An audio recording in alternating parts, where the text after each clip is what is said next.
Well, it's the end of yet another week, and here on this channel, that means one thing and one thing only. Every weekend, I post an episode of this series we do called Your Take Not Mine, where I turn to you, the viewers, to give me your hottest NBA takes of the week based on what's going on at the time, and I then choose my favorite submissions to discuss them in a video. This week was yet another exciting week in the NBA world, where a lot went down, so of course there's plenty to discuss. In order to submit your takes, I make a community post on either the day of or the day before the video, similar to the one that you see on your screen now, so if you want a chance to be featured in a future episode, be sure to stay on the lookout for that. Before we start though, it turns out about 64% of you watching right now are not even subscribed to the channel, so please, if you enjoy the content, consider hitting the subscribe button, as not only does it help out a ton, but I would also very much appreciate it. Now with that being said, let's begin.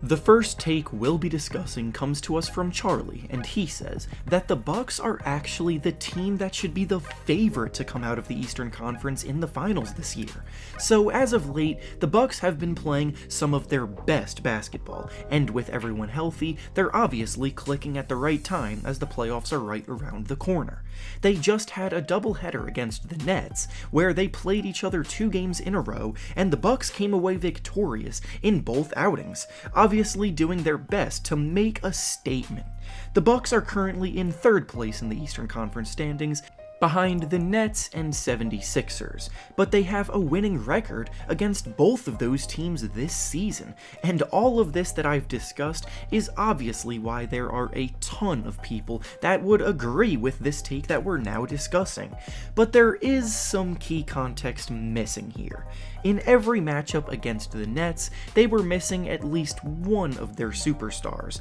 with Harden having missed these last 2 previous games, and in the Bucks games with the 76ers, either Joel Embiid or Ben Simmons were also out in all 3 of the games as well, so while their record against the top looks nice on paper, they haven't actually tested themselves against either at full strength. This doesn't mean they're not capable of winning the East though, because they definitely have shown that it's very much within the realm of possibility, but the original take said that they should be considered the favorites, and right now I still think the odds are more in favor of the Nets, who have more superstar talent, and the Sixers, who will likely have the 1 seed in the East and not have to match up with either of the other 2 teams until the conference finals.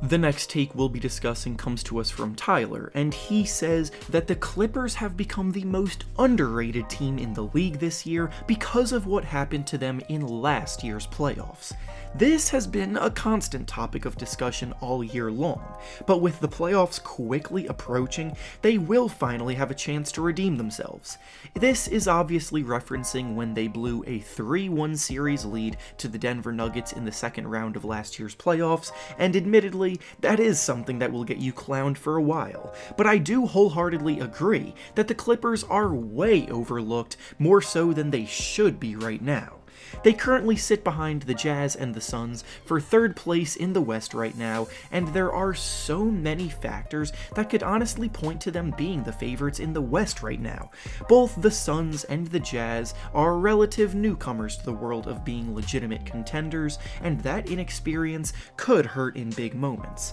There's so much uncertainty surrounding the Lakers right now, with both LeBron James and Anthony Davis still being a bit banged up, which has resulted in the team plummeting down the standings to where they now might have to play in the play-in game, and the Clippers definitely have more talent than the rest of the playoff contenders in the conference. A lot will be riding on Paul George and Kawhi Leonard this go-round, because they absolutely need to have a big performance after last year's outing, and based on how well they've played so far this year, I do actually feel good about their chances a lot more than most. The next take we'll be discussing comes to us from Krispy Kreme Team, and they say that the Nuggets are still contenders even without Jamal Murray, and this take actually had a reply to it saying that they've been playing better without Murray too. When Jamal Murray suffered his injury that will sideline him for the remainder of the season, most people reasonably assumed that the Nuggets' time in contention would be almost over. However, since this has happened, the team has not missed a beat and have won 10 of their last 13 games. They're in 4th place in the West right now, neck and neck with the Clippers for 3rd place, and plenty of guys have stepped up in Murray's absence. With Nikola Jokic having an MVP caliber season, he creates so much offense and can still carry such a big load to make up for Murray not being there for now, and Michael Porter Jr. has also been scoring over 20 points per game on incredible efficiency for the better part of the last few months. The Nuggets are 100% a viable threat, but the playoffs tend to be a completely different battle, and after the monstrous playoff performance that Murray put on in last year's playoffs, I do believe they'll miss that kind of impact big time on the big stage. Murray is a very dangerous shot creator, especially down the stretch of games, and without him, Jokic and Porter Jr. can only do so much. It's easy to get caught up in their current hot streak, and they will definitely put up a hell of a fight against whoever they match up with, but I'm not sure a second consecutive conference finals appearance is possible without Jamal Murray.